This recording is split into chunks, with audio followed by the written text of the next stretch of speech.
Hoy en ¿Qué pasa con Mariela? Doctor Luis Alberto Ollón está con nosotros en esta mañana de fuego. Doctor, ¿cuán mortal es el plaquenil para los pacientes con problemas cardíacos? Eso hubo varios planteamientos que se hicieron a nivel de las sociedades de cardiología y de electrofisiología de diferentes países. No hay un tratamiento específico para el COVID. Entonces, el plaquenil que se da no es una medicación para el COVID. Teóricamente ayuda en esto, pero no es un medicamento específico. Este medicamento se puede dar junto con la acitromicina en pacientes que uno lo monitoriza eléctricamente con un electro. Pero si un paciente le da plaquenil y acitromicina por ambulatorio, tiene riesgo de arritmias. Entonces, ahí viene el asunto. Si el paciente tiene cardiopatía, es mayor de edad y tiene ciertos factores, la posibilidad de tener arritmia es más alta todavía. Entonces, no se recomienda esos dos medicamentos darlos ambulatoriamente sin control electrocardiográfico. Con el auspicio de Banco del Pacífico, Calipto, Centro Educativo CREAR, Jellicar Fortigel, Interagua, Cuerpo de Bomberos de Guayaquil, Nature's Garden y Veris. Bueno, muy bien, estamos aquí haciendo contacto contigo en Radio Fuego 106.5. Doctor Luis Alberto Ollón, ¿cómo le va? El doctor Luis Alberto Ollón está con nosotros en esta mañana de fuego. Pues él es, doctor, su profesión del corazón. Soy cardiólogo. Buenos días. Cardiólogo. Buenas tardes. Dios mío, ya estamos locos. Este tema tiene que ver con el encierro, doctor, que se nos olviden las cosas, que se vayan, que nos duele el corazón, la taquicardia, las arritmias, básicamente eso que también le compete a usted.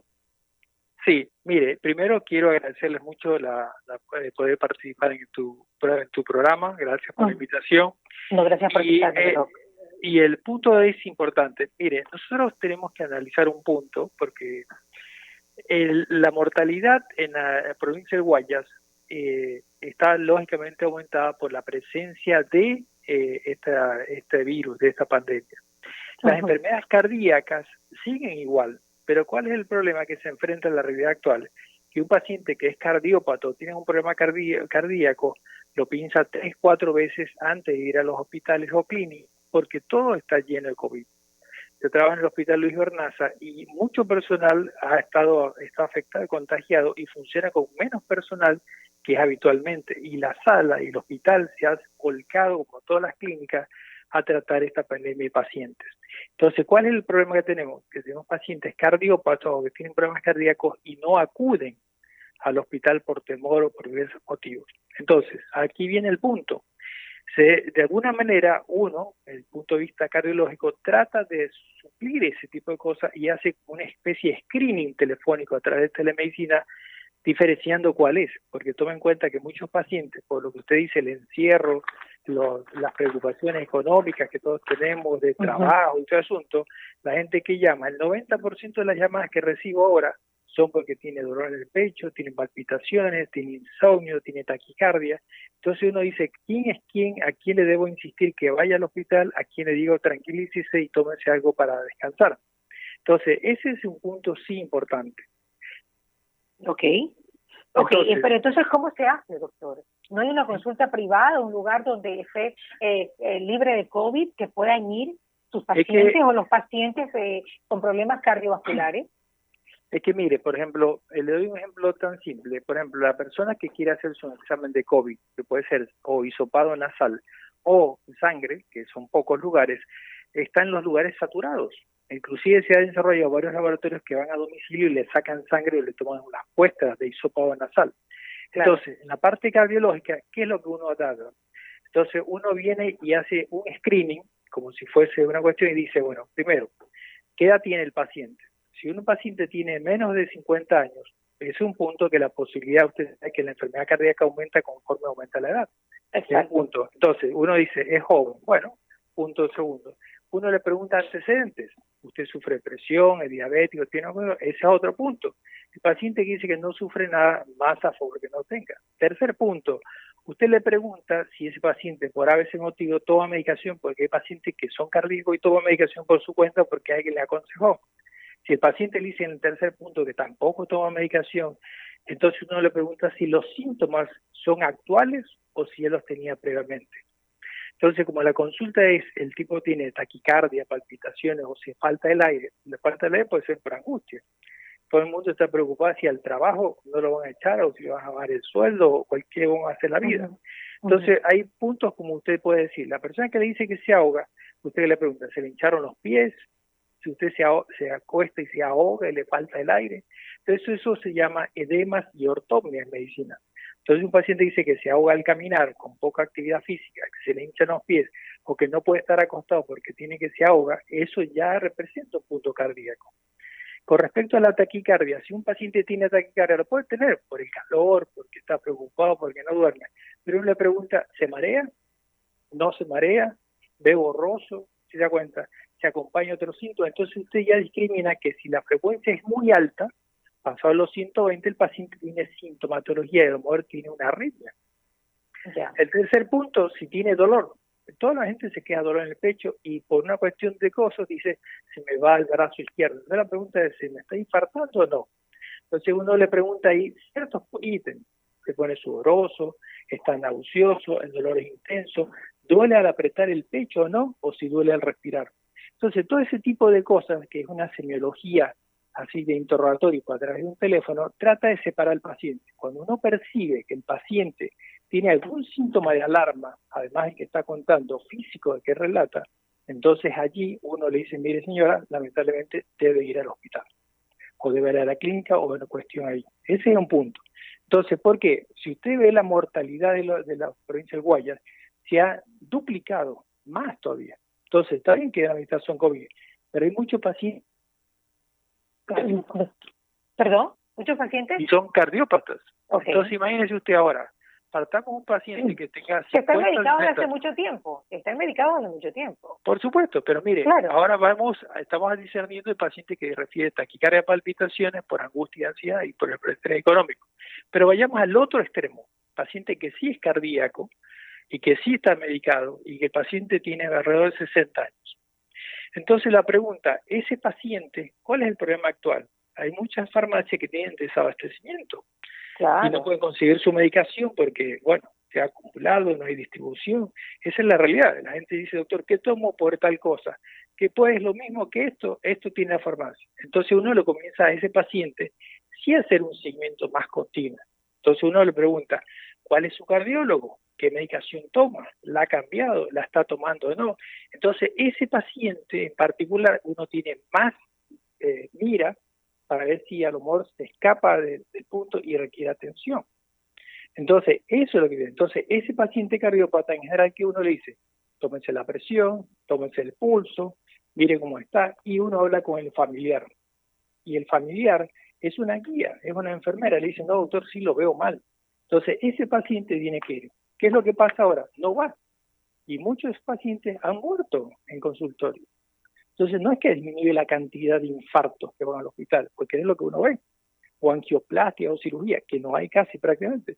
¿Pero por qué? Porque el paciente no va. Esa es la realidad. Entonces tenemos un alto problema. Entonces no es por susto que están muriendo, como ayer hablaba con un médico. Es que mire, están tan asustados que se están muriendo de susto, de paro cardíaco. O sea, de paro cardíaco nos morimos todos, pues, ¿no? Porque se para el corazón. Pero, es que eso le digo justamente. Ajá. Ese paciente que es cardiópata, que estamos en el otro espectro, que está medicado contra el hipertenso, que es diabético, un 20% de la población es diabética, un 15% es un diabético, 20% de la población Ecuador. Sí, son hipertensos. Pero, entonces, ese paciente, ¿cuál es el problema? Que tiene su medicación, a lo mejor tiene problemas de suministro, a lo mejor no, y está preocupado por su trabajo, por su negocio, por sus hijos, porque no puede pagar la pensión. Entonces, ese paciente tiene un estrés impresionante y ese paciente, una carga emocional, no es que muere de cisto, sino que el estrés está demostrado que origina más eventos cardiovasculares. Entonces, imagínense una persona que tiene un stent, que tiene una cirugía, que es un punto más arriba de esa población. Ese paciente está preocupado, su negocio, a lo mejor tiene una pequeña emprendimiento, tiene problemas de cómo paga a sus empleados, cómo paga esto, cómo hacer un crédito. Entonces, no es que muere de susto, sino que ya es un cardiópata y ese suma estrés. Ese es el grupo ahí. El grupo sano, que es un tipo de persona de 50 años para abajo, que es joven, que no tiene enfermedad de todo asunto, también tiene los síntomas de estrés. Pero a diferencia del otro, no es un cardíaco conocido. Doctor, ok, usted no es el matemático bilingüe, pero ¿en qué porcentaje usted pondría las últimas muertes dentro de este espectro, dentro de digamos, estos signos que usted me ha descrito? Es que mire, la mortalidad, por eso le digo, el registro civil sacó en un diario que la tasa de muertos en toda la provincia de Guayas eran 2.000 personas por mes, toda la provincia de Guayas. Siempre. Es el promedio, más o menos. Ya, pero por eso que hay meses donde la gente muere más. Por eso, pero pongamos... En diciembre la gente muere más. Ahora, ¿por qué muere más en diciembre o en mayo? Por estrés psicológico. En mayo también. ¿Por qué? Lógico. Entonces, en diciembre, ¿por qué mueren? Pues están solos, porque no tienen los hijos, porque están deprimidos, porque son viudos, porque tienen otro problema. En mayo, por el estrés económico. Entonces, las crisis económicas... ¿Por qué? ¿Por el regreso a clase? No sé. Por el estrés. Imagínese un padre que tiene 4 hijos y tiene que pagar la matrícula, colegio y todo eso, y no tiene mucho. Es un estrés impresionante. Doctor, ¿usted es parte cardiólogo o parte psicólogo? La parte de cardiología tiene que ver mucho con psicología. Claro, es cierto, claro. Entonces tiene que asociarla, porque es psicosomático también, ¿no? Es psicosomático. Entonces, tome en cuenta en esto que yo le digo aquí, que la llamada de que uno recibe ahora como cardiólogo, es el 90% son taquicardia, palpitaciones, me duele el pecho, no tengo insomnio y me falta el aire. Eso es lo común. Entonces la pregunta, ¿cómo yo telefónicamente, sin ponerle una mano al paciente y poderlo revisar o ocultar, yo puedo discernir que ese paciente tiene un estrés emocional o es algo cardíaco? Entonces, lo que usted me decía, la provincia de Guayas reportó 6.000 muertos. Entonces, en abril. Exacto. Entonces, póngale que la mitad sea por COVID.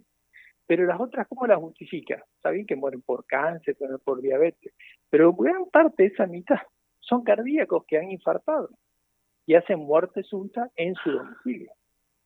Entonces, ¿quién es el paciente que se afecta? El paciente mayor, que tiene antecedentes cardíacos y que no acudió al hospital por temor de infectarse. Entonces, estuve hablando hace 2 días en una web, una charla continua, con gente de Argentina, y ellos están experimentando lo mismo. Bajó la tasa de cateterismo, bajó la tasa de cirugías cardíacas, pero es porque es falso, porque el paciente no acude. Por miedo al contagio. Por miedo al contagio. ¿Y a usted le parece lógico que le tengan más miedo al contagio que a morirse de una enfermedad que le tienen tantos años? ¿Le parece que los pacientes están evaluando bien la situación? Es que yo creo que por eso es que es la importancia de su programa. ¿Por qué? Porque el pánico que todos tenemos, el temor que todos tienen, usted, mire, los médicos, los otros médicos, enfermeras y personal, cuando usted va al hospital tiene una angustia terrible. Cuando yo regreso a la casa, tengo que entrar por el patio, sacarme la ropa, bañarme en el patio por temor de yo contagiar.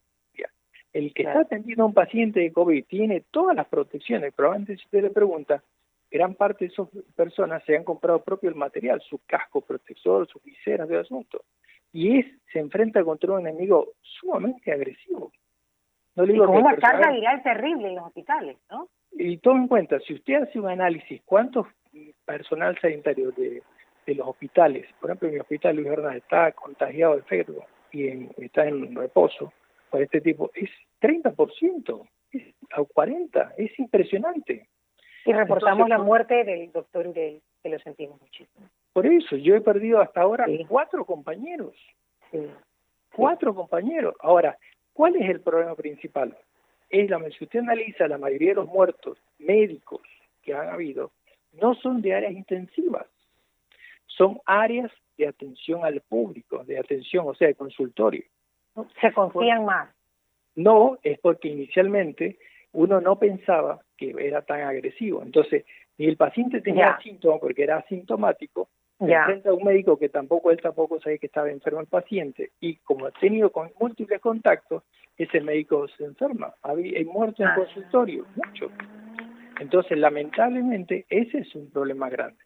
Entonces, la importancia de su programa, que es brillante la idea que usted ha tenido, es poder guiar al paciente, a la persona que está en su casa y decirle, mira, no es que no vayas al hospital, sino que ponte en contacto con tu médico, con tu cardiólogo, si es cardiópata, o si no, consulta, para uno poder telefónicamente ayudarlo y decirle, mira, no te preocupes, tómate un tranquilizante, toma esto, o mira, déjate de problemas, tienes que irte al hospital, porque lo puede matar el COVID, como lo puede matar también la parte cardiológica.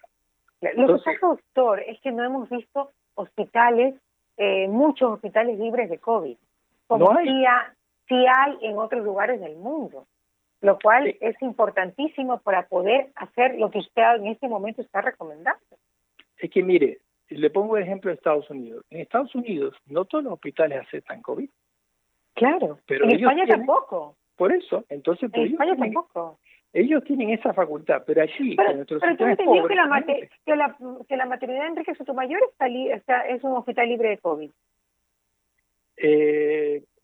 Sí y no. Porque toma en cuenta que usted tiene pacientes que acuden con diagnóstico de COVID o son presumibles, y hay muchos pacientes que son asintomáticos. Es lo que le decía el médico de consultorio. Ese médico se enfrentó a un paciente asintomático. Cuando termine esta cuarentena, ¿qué es lo que pasa? Usted se va a enfrentar a una población que a lo mejor es asintomática, gran parte, y que a lo mejor 4 o 5 días después que usted lo vio, aparece que tiene COVID. Entonces, ¿usted cómo determina quién es libre de COVID y no cuando son asintomáticos? Ese es el problema. No lo puede determinar, ese es el mayor problema, es la mayor disyuntiva que tenemos. Entonces, por eso le digo, cuando usted diga, levante la cuarentena, ¿cómo le va a levantar la cuarentena si usted no puede pesquisar quién es asintomático o libre de COVID o no? Porque hay muchos pacientes asintomáticos. Entonces, ese es un problema. Entonces, yo creo que en este momento, el mensaje que yo le transmitiría a la población es, uno, contacto con su médico, telefónico, sí, porque es lo que está ahora, tratar de ver ese paciente que a lo mejor es joven, que no tiene cardiopatía, que no tiene enfermedad. Muchos de esos síntomas son probablemente por angustia y estrés que todos tenemos. Imagínense, yo también estoy angustiado por la situación. Claro, todos. Y dos, enfocar a la población que sí es cardíaca, que toma remedios, que toma asuntos, de estar más en contacto con su médico y decirle tal cosa, para ponerlo en alerta si debe ir o no al hospital. El hospital tiene áreas sin COVID, el Bernaza. Entonces uno cuando ve al paciente lo trata de hacer un screening para ver dónde lo dirige o no. Pero uno en el fondo no puede del todo determinar si es o no, porque bueno, eso es imposible. Pero uno trata de decirle, oye, te duele el pecho, te sientes mal el asunto, eres cardíaco, anda al médico. Y eso es todo. O anda al hospital, o anda a la clínica. Entonces yo creo que allí está el punto. Porque a lo mejor podemos tener el error de decirle que un paciente le duele el pecho, le duele el brazo, y a lo mejor no tiene nada, lo manda al hospital y se infecta. O otro paciente que tiene problemas, lo sabe, no va al hospital y se muere en la casa. Es que no tenemos el equilibrio, doctor. Lo único que yo sugeriría, como le dije al doctor Bloom, porque lo que no se puede, doctor, definitivamente es dejar de dar a luz. O sea, el niño se viene porque se viene. O sea, ahí pero no hay mire, tu tía. Yo tengo dos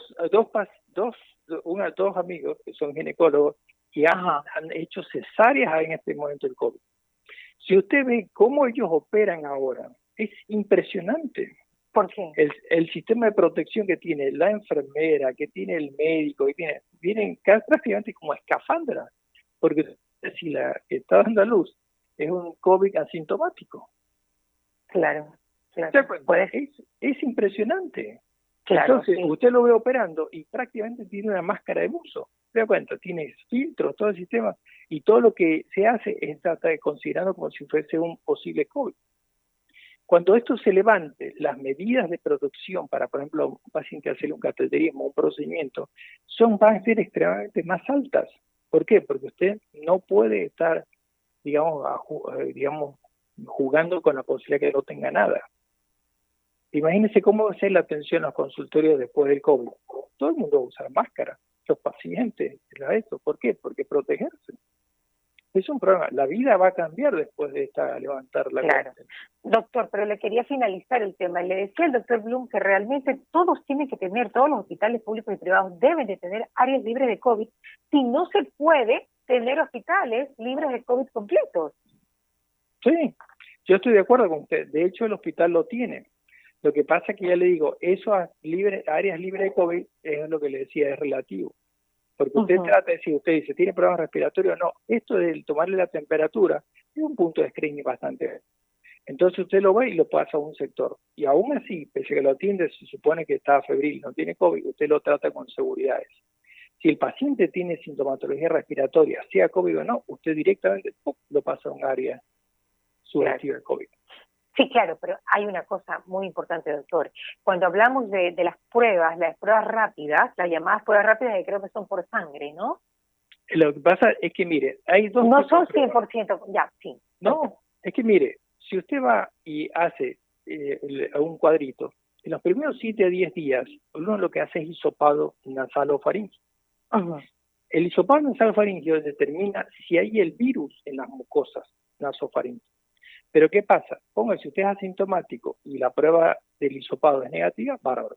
Si usted tiene síntomas sugestivos y el hisopado es negativo, lo repite a las 48 horas para certificar que es negativo o no. Pasados los 10 días, el hisopado no sirve. Entonces ahí va las pruebas sanguíneas.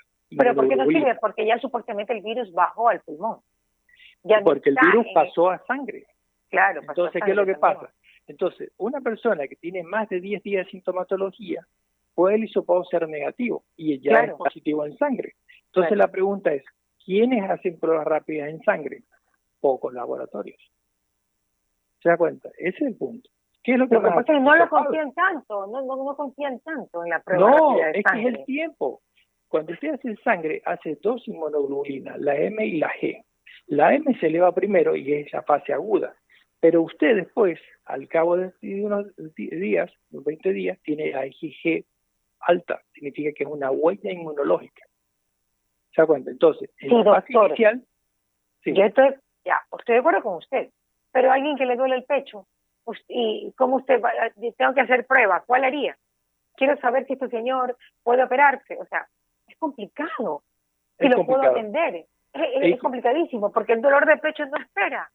Es como un parto. Te duele el pecho y te duele el pecho y te vas si no te atienden, pues, ¿no? Exacto, es que ahí viene el punto. El hombre le duele el pecho. Yo trato de determinar si ese dolor del pecho es cardíaco o no. Semiología, la edad, antecedentes, medicación o no. Es un punto. ¿Es cardíaco o mi interrogatorio sugiere que es cardíaco y el dolor es cardíaco? Yo le digo, mire, discúlpeme, tiene que hacerse un electro, tiene que ir al hospital. ¿Se da cuenta? No espera. Sea COVID o no sea COVID, tiene que atenderse. Entonces, póngale que el paciente va al hospital y resulta que tiene que hacerse un cateterismo porque está cursando un infarto. El médico se pone todas las medidas de protección, le saca sangre para ver si es COVID o no COVID. Eso no importa porque tiene que atenderlo. Y le hace el cateterismo. Ese paciente, si es COVID, bueno, el médico tomó todas las medidas de precaución y todo el asunto. Póngale que ese paciente no sea COVID. Se hizo un infarto, se salvó, suerte de ir, uno lo aísla lo más posible. Pero tiene la chance de que se contamine en el hospital. ¿Sí me entiende? Claro, es lo que se enfrenta. Como usted dice, ¿hay áreas libres de COVID? Sí, en clínicas y hospitales. Pero uno no le puede garantizar al paciente que no se pueda contaminar. Claro, así es. Pero el hospital puede garantizar que ese paciente que llega no contamine en 2 o 3 días. Exacto. Claro. Lo que uno hace es tratar de optimizar las medidas de protección para el paciente, para tenerlo bien aislado, para el personal que lo atiende y darle toda la atención, sea COVID o no sea COVID. Eso lo tiene que atender. ¿Cuándo empieza el COVID a ser contagioso? Dicen que el segundo día, primer día, por ejemplo, usted se contagia hoy día. ¿Usted ya es un agente de contagio también? ¿Desde el primer día que usted se contagia? Lógico. Entonces, mire, yo me contagio ahora, pero hay un periodo de inicio de síntomas. Entonces, yo me contagio ahora porque estoy en contacto con una persona. Y yo no tengo síntomas en el momento, lo tendré 3, 4 días después que me tuve contacto. Ahí se manifiesta. Entonces, yo soy asintomático, COVID positivo. Entonces, el que está conmigo y yo no tengo síntomas, yo lo estoy contagiando. Porque usted ya lo tiene. Yo ya lo tengo. Entonces, 3, 4 días que yo ya desarrollo síntomas, dolor muscular, tos, fiebre, lo que sea, los asuntos, entonces allí, entonces yo recién me doy cuenta que tengo COVID. Claro, ese es el problema, que todos en principio son asintomáticos hasta que hay ¿cómo se dice? La incubación del virus, ¿no? Exacto. Mientras se está incubando. Exacto, ese es el problema. Por eso Claro. le decía, No levantar solamente los cuarentena, asintomáticos digamos, de todo el tiempo, porque hay unos que no sienten nada y tienen COVID. Esos son exacto, peores, esos porque son peores. están 21 días contagiando gente y no se han Exacto, enterado, porque no tienen ningún exacto, síntoma. Pero exacto. todos estaríamos 3 o 4 días contagiando asintomáticamente. Ese es el problema. Ese es el problema, es totalmente de acuerdo. Entonces, por eso digo, hay que tener cuidado y ver, y en este caso, dirigir a la población y decirle que tiene que estar en contacto. Si tiene molestias, tiene que llamar al médico. Hay sistemas de alarma y ver. Por eso es que en otros lugares hay sistemas computacionales que llaman y tienen una aplicación. ¿Y qué le dice? ¿Qué edad tiene? ¿Qué enfermedad tiene? Claro. ¿No? Entonces, y discrimina, lo guía. Exactamente, sí, eso lo hicieron en Corea del Sur, una aplicación espectacular. Doctor, ¿cuán mortal es el plaquenil para los pacientes con problemas cardíacos? Ahora, que la gente también hasta se automedica el plaquenil sin ni siquiera hacer una telemedicina. Exacto. Mire, eso hubo varios planteamientos que se hicieron a nivel de las sociedades de cardiología y de electrofisiología de diferentes países. Ya. Entonces, no hay un tratamiento específico para el COVID, no hay tratamiento específico. Lo que pasa es que uno ahora, usted escucha toda una serie de elementos o medicamentos que tratan de ver cómo se puede disminuir la carga viral de ese asunto. Entonces, el plaquenil que se da no es una medicación para el COVID. Teóricamente ayuda en esto, pero no es un medicamento específico. Este medicamento se puede dar, junto con la acitromicina, en pacientes que uno lo monitoriza eléctricamente con un electro. Pero si un paciente le da plaquenil y acitromicina por ambulatorio, tiene riesgo de arritmias. Entonces, ahí viene el asunto. Si el paciente tiene cardiopatía, es mayor de edad y tiene ciertos factores, la posibilidad de tener arritmia es más alta todavía. Entonces, no se recomienda esos dos medicamentos darlos ambulatoriamente sin control electrocardiográfico. Entonces, la pregunta es, ¿cuántos pacientes pueden hacerse un electro a domicilio? Un poco en este momento. Claro, entonces, no es aconsejable esas medicaciones en pacientes ambulatorios. Entonces, pero sí es una medicación que se usa y en muchos esquemas está puesto en pacientes que están internados por neumonía. Y no hay problema porque uno tiene monitoreo. Pero hay un porcentaje de pacientes que hace arritmia. Entonces, pero, te encuentras... Doctor, pero sí, yo sé que hacen arritmia. De hecho, te he dicho que hay hasta muertes súbitas, pero ¿tenemos estadísticas de cuán bien hace y cuán mal hace? Es que en realidad no hay una estadística. No hay una estadística y supuestamente sí está funcionando. Lo que pasa es que es muy complicado hablar del tema porque la verdad es que cada individuo es una telemedicina o sea, valga la redundancia, individual. Porque donde usted dice todos tenemos plaquenil, o sea, no. Eso sería una maldad. No, pero habría momentos en que como ha funcionado y como las estadísticas todavía no están dadas de cuántos murieron por esta pastilla, pues se va a seguir usando porque está dando buenos resultados. Entonces se va a individualizar esa receta. Es que mire, ¿cuál es el problema del uso indiscriminado del plaquenil de todo el mundo está utilizando eso? Por ejemplo, la gente que sí lo utilizan, que tienen lupus, no lo reciben. Claro. ¿Por qué? Porque está desabastecido. Entonces, el plaquenil no es específico para COVID. Que ayude así, totalmente de acuerdo. En pacientes internados. Tiene sus riesgos, como todas las medicaciones, pero las asociaciones, por ejemplo, plaquenil acitromicina, sin un monitoreo electrográfico es muy difícil. Y uno no sabe si lo mata a uno o si lo mata por el COVID. Porque la muerte súbita, como usted dice, se murió. Entonces la pregunta, ¿cuántos de esos pacientes que han muerto en casa son cardíacos o inducidos por arritmias tomando plaquenil? Es muy difícil. Claro. Pero en cambio, estamos empíricos en todo, en el COVID, doctor. En estos 4 meses de COVID, si usted lee la literatura médica mundial, es impresionante las cosas que uno ha aprendido en 4 meses del COVID. Tanto así que personas que no son médicos, se da cuenta, tienen bastante información sobre COVID porque todo es COVID. Usted, por ejemplo, tiene bastante información médica del COVID, de tratamiento y cosas así. ¿Por qué? Porque uno está preocupado y está leyendo constantemente COVID. los pacientes te van a preguntar si está bien la vitamina C, la vitamina B12, si aumenta, toma esta pastilla para aumentar la cuestión inmunológica, si hace mucho con agua caliente, si haga... Entonces todo el mundo está buscando algo que lo proteja. Entonces, Hola, pero hay que guiarse. Ok. Sí.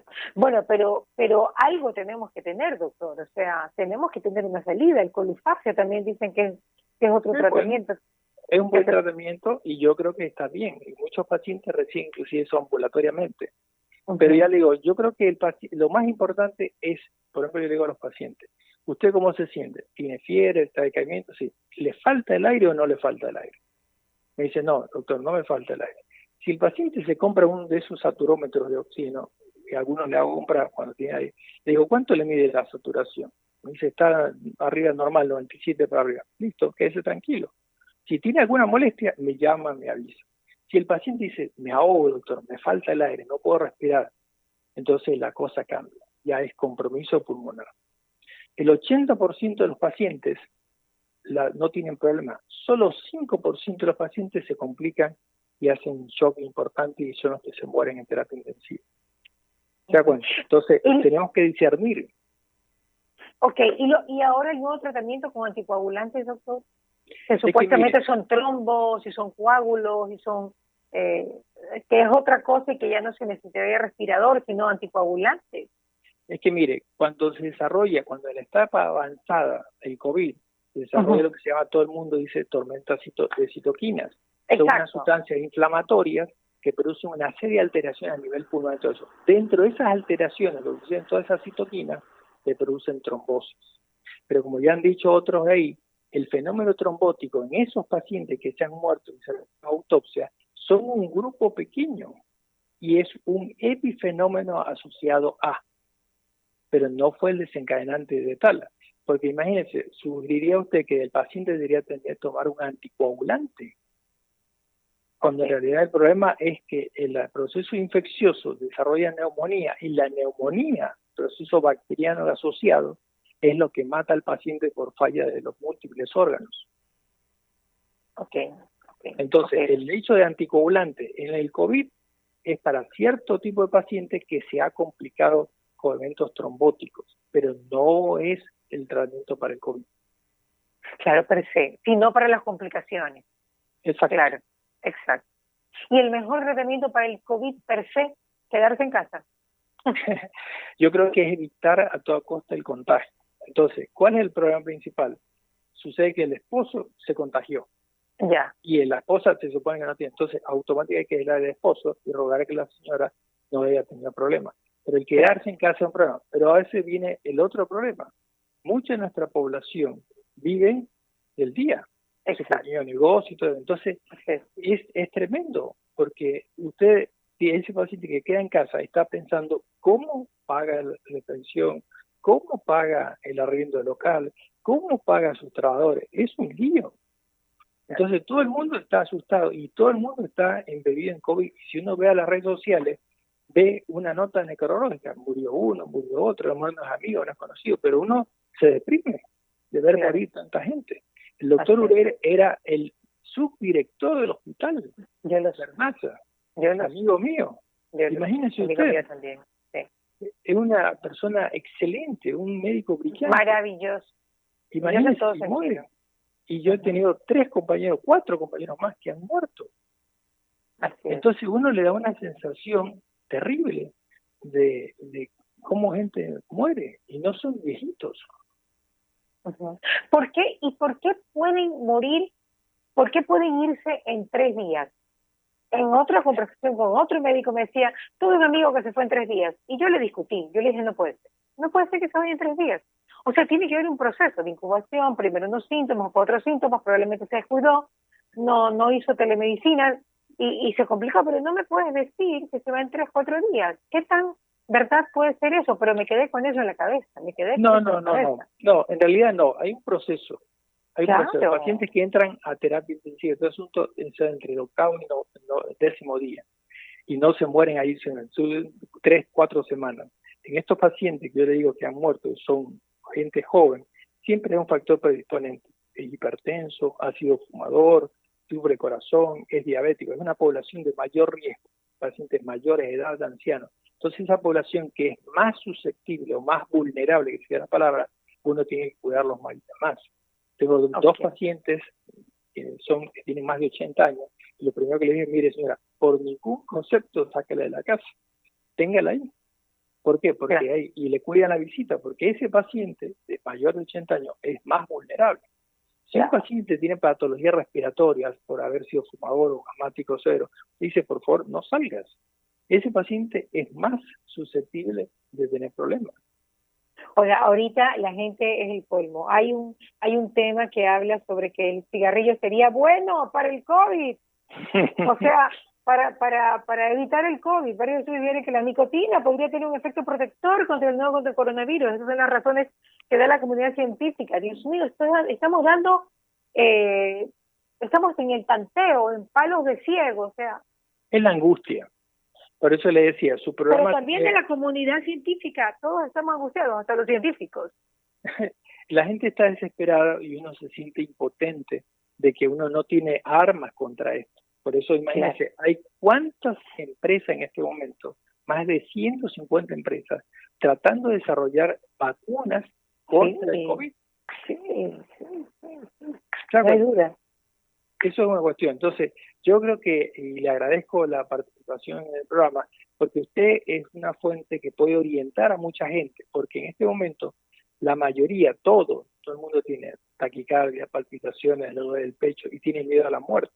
Estando encerrado con toda la angustia que conlleva las dificultades económicas que atraviesa el país y todos cada uno de nosotros, hace que estos problemas aumente. Entonces, el paciente que sí sufre de corazón, que sí toma, ese paciente no se puede descuidar, y como todos esos pacientes tienen control cardiológico de alguna u otra manera, debe tener contacto con su cardiólogo o acaso, digamos, consultar al cardiólogo para ver si lo que tiene realmente es importante o no y debe ir al hospital.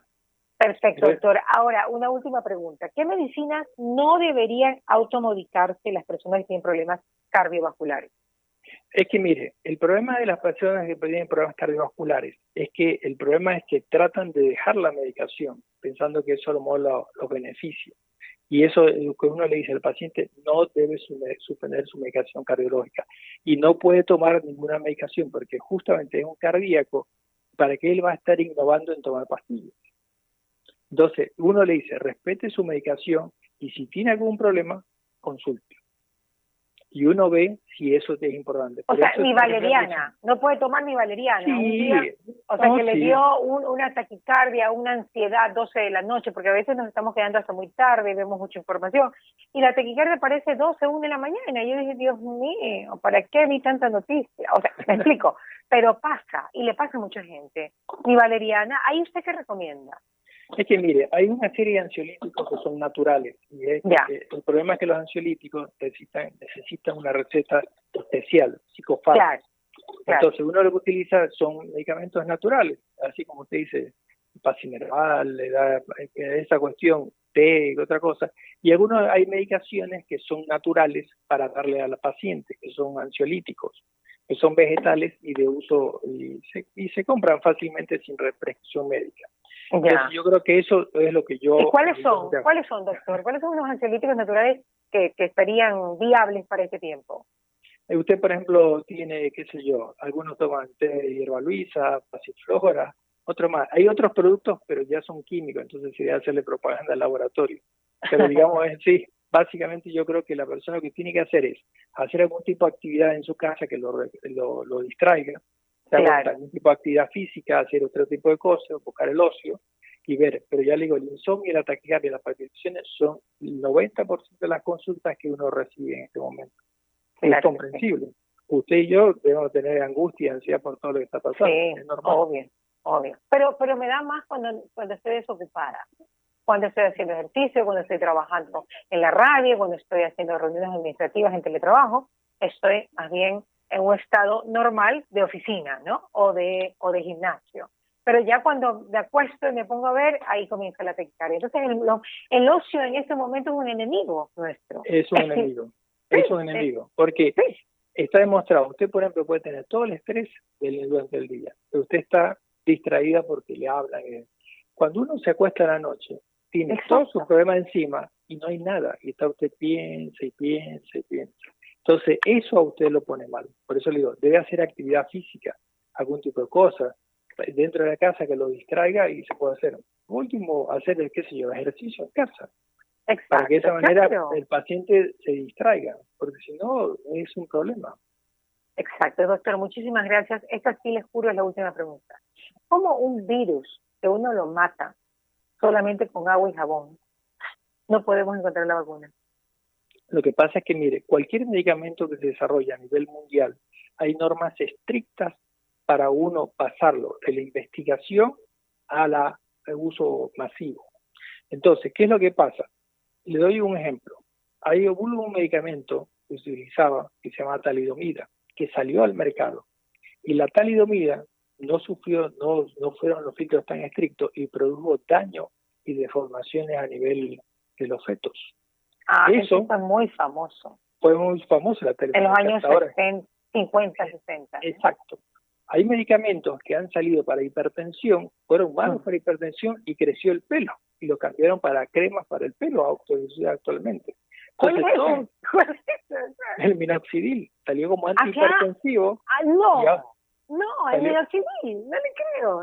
Salió como antihipertensivo y terminó siendo para crecer el pelo, porque como efecto colateral producía crecimiento del pelo.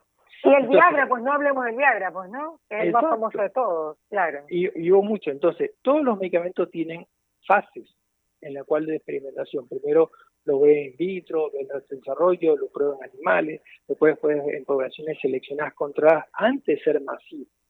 O sea, lo que se llama el doble ciego. Y aún así te da sorpresa. Porque yo estoy segura que el Viagra sí tuvo su doble ciego. Exacto. Entonces, ¿qué es lo que pasa?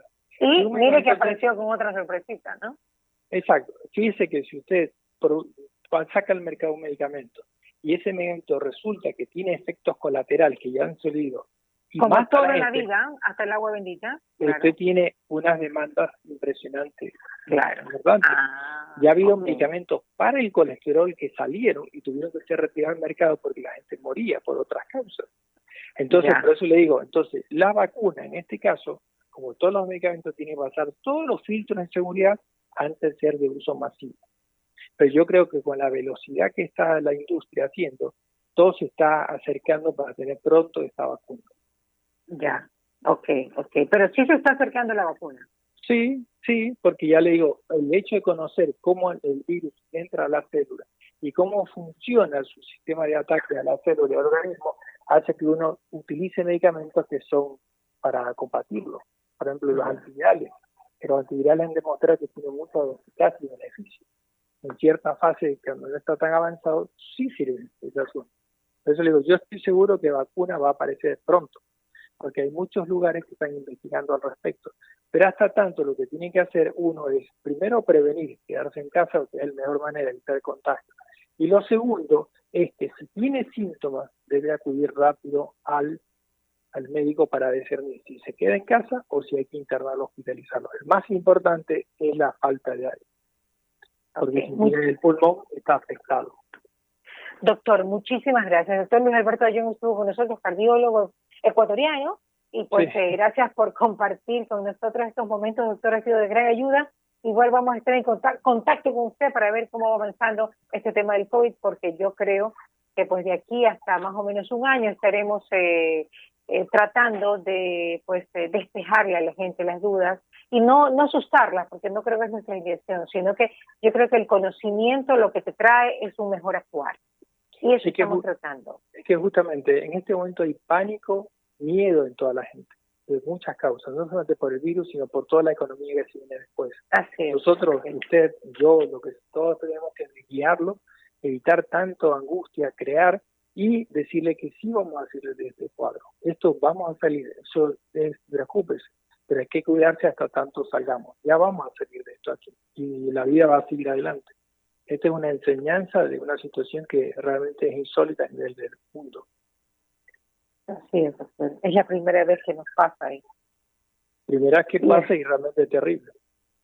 Doctor, muchísimas gracias. Gracias por estar con nosotros. Gracias a usted por la entrevista. ¿Qué pasa con Mariela? Fue presentado gracias al auspicio de Banco del Pacífico, Calipto, Centro Educativo CREAR, Jellicar Fortigel, Interagua, Cuerpo de Bomberos de Guayaquil, Nature's Garden y Veris. Escucha la entrevista completa en Fuego 106.5 de 12 a 2 de la tarde y en nuestro canal digital www.marielatv.com. Volveremos a juntarnos, volveremos a brindar. Un café queda pendiente en nuestro bar. Romperemos ese metro de distancia entre tú y yo. Ya no habrá